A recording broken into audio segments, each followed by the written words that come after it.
debate no es tanto la batería de propuestas que creo que forman parte de una elaboración programática que no tengo duda de que va a ser compartida, sino el elemento de análisis sobre el que se construye la línea política que se quiere aportar. Y yo coincido bastante con algunos elementos de los que ha planteado Julián, y por tanto lo que voy a intentar es complementar algunas ideas que yo creo que a ese análisis le faltan. Que seguramente si en vez de 8 minutos tuviésemos un rato para hablar, las habría sin duda apuntado.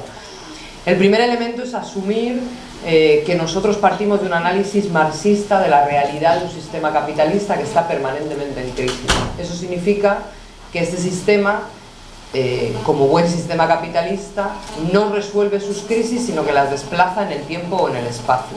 Y creo que este país ha vivido, y la Comunidad de Madrid es ejemplo, las dos ejes de ese desplazamiento. En el tiempo, mediante el endeudamiento público y privado, es el elemento en el que, digamos, que el capital desplaza hacia adelante el sometimiento económico, y en el espacio haciendo, digamos, una salida de los elementos industriales y de los elementos productivos que habían definido o que habían insertado o que podían haber potenciado que este país se insertara en Europa de un modelo distinto que no fuese dependiente de la gran banca alemana.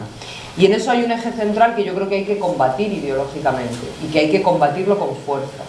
Y es que si algo ha construido el Partido Popular es una hegemonía en torno a la idea fuerza de un liberalismo que es falso. Y ese liberalismo es exactamente lo contrario de lo que se ha practicado. ¿Qué quiero decir con esto? Que el eje central sobre el que se ha construido, de lo que hablaba Julián, de esas recalificaciones y de esa apuesta única por lo inmobiliario y por la especulación y por el uso intensivo del territorio como elemento de acumulación de capital frente a los elementos productivos, se basa fundamentalmente en un conjunto de decisiones políticas que se producen desde el Estado hacia las comunidades y luego los ayuntamientos desde el 96 hasta la actualidad. Y hay un eje central en eso que no es menor ni casual, que es impedir por la vía de los hechos la financiación de los municipios y del poder local por una vía que no fuera en ningún caso nada más que la producción urbanística. En el año 96, cuando Aznar rompe la lógica del impuesto a actividades económicas que permitía a las administraciones locales financiarse de todas y cada una de las actividades económicas que se producían en su territorio, rompe la capacidad política de intervenir sobre la producción económica y la productividad de un territorio y cambia el eje de capacidad política de los gobiernos locales, donde la izquierda era más fuerte, para someterlo a dos líneas fundamentales. Uno, especulación urbanística. Dos, o desarrollo urbanístico. Muchos ejemplos hay de gobiernos de la izquierda, y yo vengo de uno que no ha especulado, sino que ha generado vivienda social, que ha generado infraestructuras públicas, que ha generado devolución de riqueza a la ciudadanía a partir del desarrollo urbanístico. Y dos, que ha sido uno de los ejemplos fundamentales del sur, que atañe también a los barrios vinculados a la zona sur de la Comunidad de Madrid, Leganés, Móstoles, etcétera, y sus vinculaciones con Villaverde, con Avancel, etcétera, etcétera, que era la competencia entre administraciones locales por la consecución de industrias capaces de garantizar ingresos por encima de 1 millón y no sé cuántos mil. ¿Qué tipo de industrias eran esas? En un modelo en el que estaban deslocalizándose y desregulándose los derechos laborales, los grandes centros comerciales. Y ese es el eje sobre el que hay que empezar a analizar cómo revertirlo, porque no es menor, porque el eje central de revertir eso significa un gobierno autonómico que toma decisiones impositivas que devuelven la capacidad política sobre los gobiernos que tienen representación. Ese es el primer matiz sobre lo que planteaba Julián, que comparto, de ese modelo sometido al urbanismo, que es el primer eje sobre el que hay que intervenir. Porque es verdad que es el eje de la corrupción fundamental, pero es el eje de la corrupción que ha tenido dos derivas que también hay que analizar en profundidad. Yo creo que hay gente en esta organización que ha asumido, que se ha equivocado políticamente con los análisis de Caja Madrid y que deberían asumir su responsabilidad.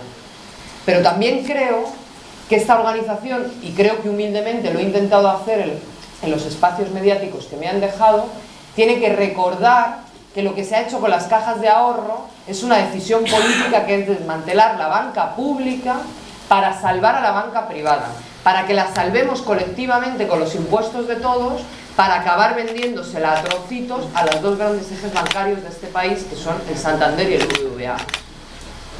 Y eso no se puede desligar de un modelo autonómico. Eso hay que plantearlo, y eso hay que analizarlo, y eso hay que defenderlo. Pero también hay que reconocer que de eso se ha formado parte y es indivisible del modelo económico anterior. Primer matiz sobre lo que decía Julián, el resto de cosas creo que comprenderéis que a partir de eso es muy coincidente. El segundo matiz sobre el tema de la identidad de la clase y el territorio, que yo comparto. El elemento de clase fundamentalmente opera en tanto en cuanto sirve como elemento aglutinador de una identidad capacitada para movilizar mayorías y para combatir a quienes no es de tu clase, en una lógica que es de amigo-enemigo, que es de entender que las mayorías sociales que son explotadas porque no tienen más que la fuerza de su trabajo, que eso es la clase obrera, todos aquellos que no tenemos más que la fuerza de nuestro trabajo, estamos sometidos por las clases dominantes. ¿Cuál es la dificultad fundamental que tiene una fuerza como Izquierda Unida? Que esa identidad de clase ha sido desarticulada y destruida. Y nosotros podemos decir 12 veces delante de un espejo clase trabajadora, pero no aparecerá Vitelchus, porque no funciona así, porque se ha desarticulado esa identidad. Y por tanto, la primera batalla es recuperar una identidad de clase que está, por supuesto, vinculada al territorio. Pero es que nunca estuvo desvinculada del territorio. O es que cuando los movimientos vecinales de los 70 se peleaban por sus calles y por sus aceras y por tener agua corriente, eran algo distinto de una clase. Es que es falsa esa división entre el territorio y la clase. Es falsa y forma parte del conjunto de la voluntad de desarticular la identidad de las mayorías sociales. Porque en la medida en que no nos agrupamos como identidad única, que sabe quién es su enemigo y a quién tiene que combatir, nos peleamos entre nosotros y nosotras. Y decimos clase trabajadora como si eso excluyese a los precarios, a los parados y a los jubilados. Y no es así. Y por tanto, el elemento central de este momento es entender que nos han ganado una batalla ideológica y que hay que darla. Y que nos la han ganado porque tenían las instituciones. Y que es también desde las instituciones, pero también desde las calles donde hay que hacer esa batalla. Y entender que el elemento de desarticulación territorial del que hablaba Julián es un eje imprescindible de lucha. Porque de la competición entre municipios por conseguir mejores puestos de trabajo con mejores empresas, al cual más precaria. De la competición entre inmigrantes y foráneos. De esa competición entre la propia clase de la que se ha alimentado la hegemonía de la clase dominante. Y si no somos capaces de poner la fuerza política de Izquierda Unida a conquistar los barrios y las instituciones para revertir esa identidad y para ponerla al servicio, todo lo que pongamos en un programa no seremos capaces de hacerlo, porque no seremos capaces de movilizar al pueblo que tiene que respaldar ese gobierno. Y eso es lo central.